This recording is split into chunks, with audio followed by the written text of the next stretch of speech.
This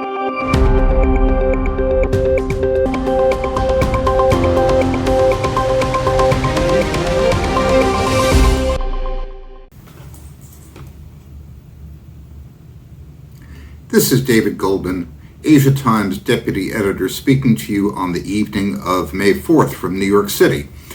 It was a bad day for tech stocks in New York, mainly because the Treasury Secretary, Janet Yellen, said that we may have to see some modest rise in interest rates to prevent the economy from overheating. And that's not what tech stock investors want to hear.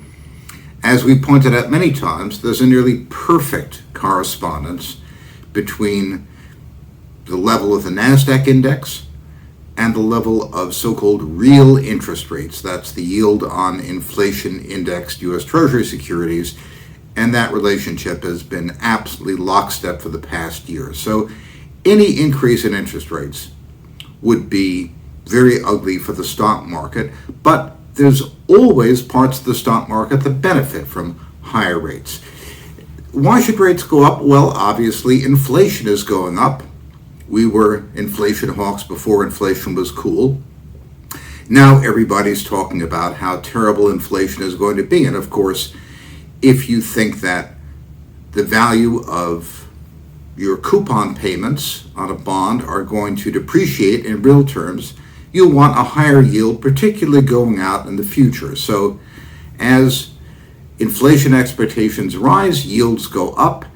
And it's also the case that the market comes to believe that if inflation is going to get out of control, eventually the Federal Reserve will have to raise interest rates to bring it back into control. So all of this tends to steepen the yield curve.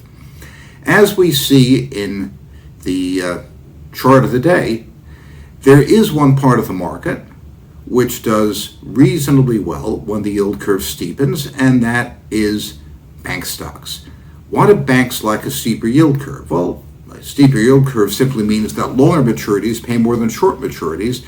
Banks borrow short and lend long. So the net interest margin, the difference between their cost of funds and what they earn on their lending, goes up considerably.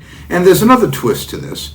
The Federal Reserve wouldn't mind a steeper yield curve because that encourages the banks to buy more Treasury securities. The higher, longer maturities are, and the cheaper short-term funds are, the more money the banks make by owning Treasuries.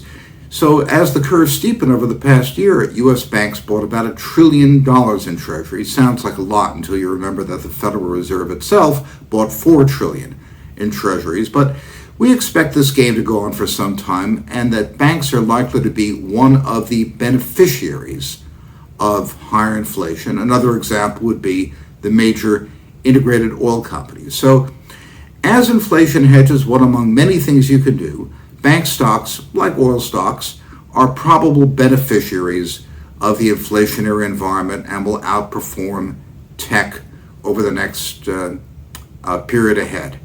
I'm David Goldman, Asia Times Deputy Editor, speaking to you from New York City.